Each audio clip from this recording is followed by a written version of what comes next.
What's going on, guys? Welcome back to a new video. So today we got a new dev talk as well as a campaign blog. What I'm gonna do is I'm gonna roll the dev talk for you guys, and then after that we're gonna go over the blog post, the images, and all the details you need to know about Endgame. If you find the video informative, don't forget to hit that like and sub button, but let's go ahead and get started. Endgame isn't just the conclusion of the story, it's the start of a new chapter. Once you've completed the story, Avalon opens up, gives you the freedom to explore, take on challenges at your own pace, but the city is tough. So Avalon is this massive space, and we want you and your friends to continue to come back here and achieve different goals. So we wanted to continue the campaign in a replayable way. You can play in-game solo or in squads of up to 4, and then you'll drop into instances of Avalon with up to 32 players. Once you've unlocked Endgame, you can bring friends in with you, even if they haven't unlocked it yet, by being the party leader. You can play as one of the main heroes from the campaign, or you can select a new operator and level them up with skills and abilities as you work towards your end goal. We have intel to discover and some secrets even to uncover inside Avalon. There are 4 zones of difficulty, and uncovering deeper mysteries will test how strong your operator is. Endgame is about discovery, progression, and carving out your own path in Avalon. This map is really special. The team's been working on it for a really long time. They've designed it to be a cohesive space, but it is absolutely massive. So we have tons of POIs from previous games, tons from multiplayer. We have maps from Black Ops 2, Black Ops 4, and Black Ops 6. You might even find a little piece of Hazard from Black Ops 1. Some of them you'll experience just as they were, in slightly new ways, and then some of them served as inspiration for totally new spaces. So what is a match from start to finish in Endgame? It all starts with picking the abilities. This is the moment you're going to decide how you want to play. One of my favorite abilities is Shadow Break, and it's kind of this area of effect clear. If you have like a bunch of enemies that are shooting at you, you can kind of combo that with like a grapple hook and like close the distance, and then immediately use this, and it will warp all of the enemies out of the area and send them into the sky and killing them all. You'll drop in through the wingsuit and go anywhere within Avalon that you've been experiencing throughout different parts of the campaign. As you're flying in with either solo or with your squad over Avalon, we start to propagate points of interest all around you, so that specifically you can just ping and go. No need for a attack map. You can see what it is that's around you that you might want to go, and that's shared with your squad. So once you've decided where you want to go, you land, boots on the ground, and the gameplay really starts to kick off. Fights, any kind of combat encounter, activities, assignments, all of these start to translate into building power. That power is registered through your combat rating. Every time you increase that combat rating, you're presented with a simple choice of, would I like this skill or this skill?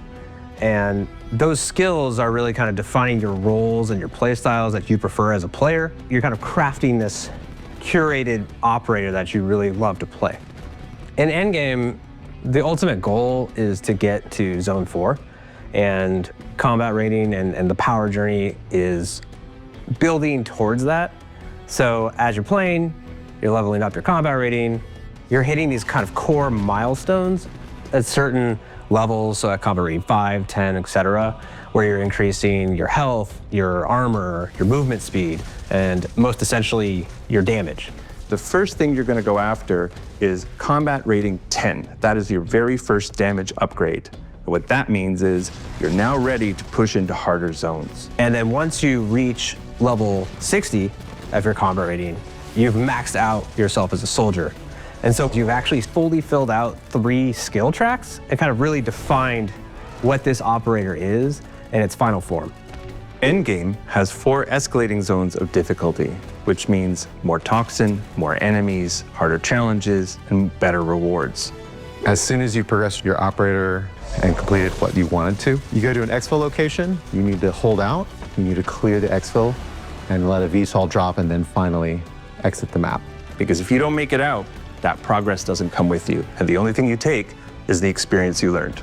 As long as you escape alive, you're gonna keep your combat rating, you're gonna keep all the weapons and equipment you have, so you can come into the next match and continue exactly where you left off. And for the first time ever for campaign, we have a full camo track, daily challenges, weekly challenges that can be earned both through campaign and endgame. Endgame is something that the team's really excited about. This is evolving the campaign experience, and we can't wait for you all to get your hands on it when Black Ops 7 goes live.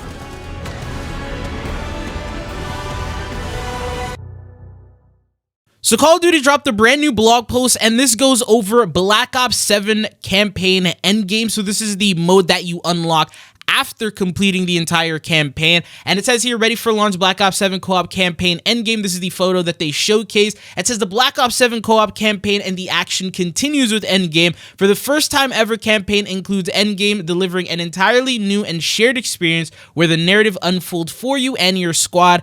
Designed with replayability in mind, explore the vast landscapes of Avalon, fight through escalating zones, and complete dynamic assignments with your squad, up to 32 total players. Read on for the full details. So this is another image which I believe they did use in the past before, but they did drop the dev talk, which is what you guys pretty much just saw. That went over all of the details, but then they give us an idea. So it says here, campaign endgame initial access. After you complete 11 co-op campaign missions, players will unlock endgame, tasking JSOC with exploring the vast landscapes of Avalon, exploring the guild's remaining command centers while battling exposure zones, leaking a mysterious toxin into the city. Level up unique skill tracks, combat ratings, complete dynamic assignments, and escape to preserve hard-earned progress. So this is the map here. It says how endgame PvE works. These are the zones. So it looks like this one might be like zone 1, the safest, so you don't have to worry. This is probably where you're gonna start off. The AI are probably super weak. There may be a minimal amount of challenges that you're able to complete.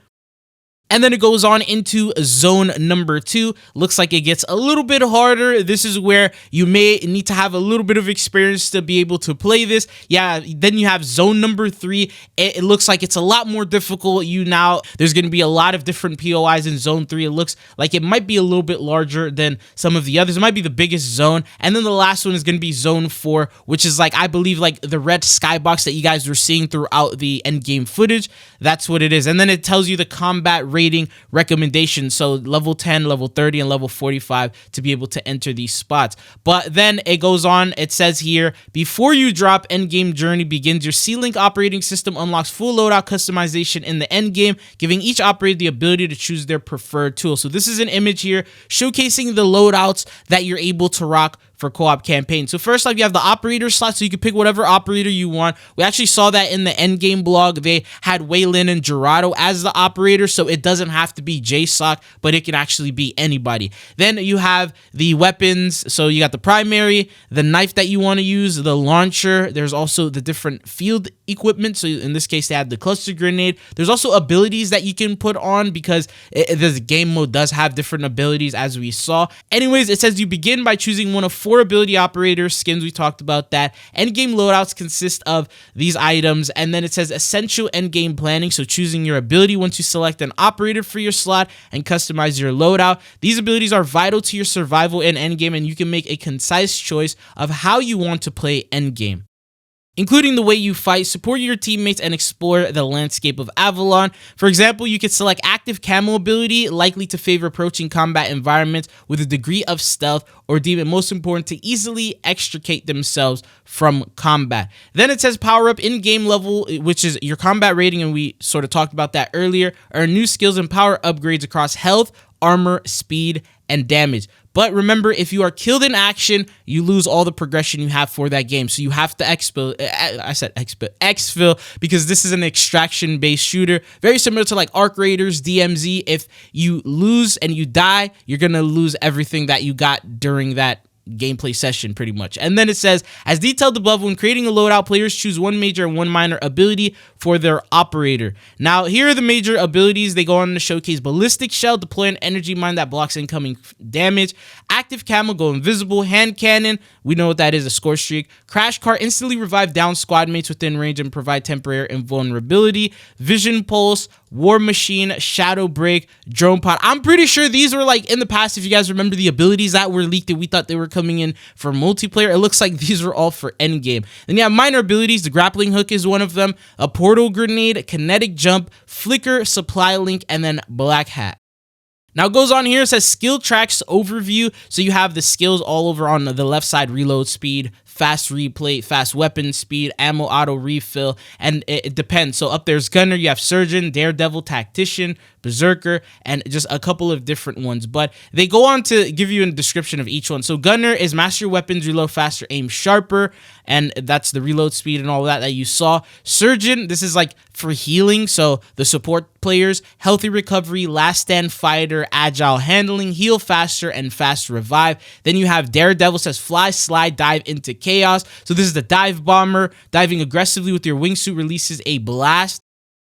Wingsuit glider, thick skin, super slider, reload and run, slide, explosions. You have tactician, equipment hound. There's quick deploy, hit and run, recharger, quick round back. So this is the gearing up sort of person. Then you have berserker, chain aggression to speed, attack while moving. So you have fast weapon fire, kill regen armor, crit chain speed boost, endurance sprinter, fall damage reduction, and then fall explosion. And then the last one is bulldozer, so basically a walking tank. Armor regen, point blank, adrenaline rush, revival protection, explosive resistance, and then tackle.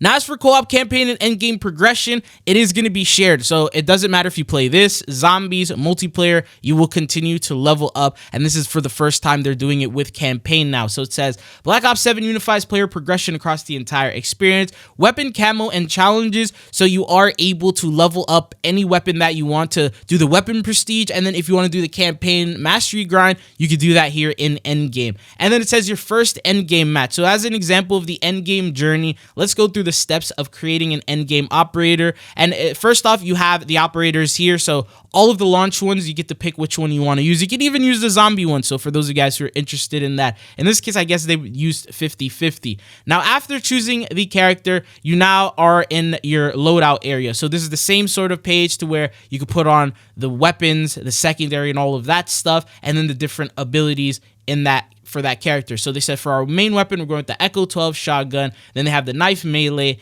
8 different attachments on the weapon, assuming you've unlocked them. You fill a field spot. Then you have the loadout menu, and it's what it looks like. Then after that, you level up in Avalon. So you jump in.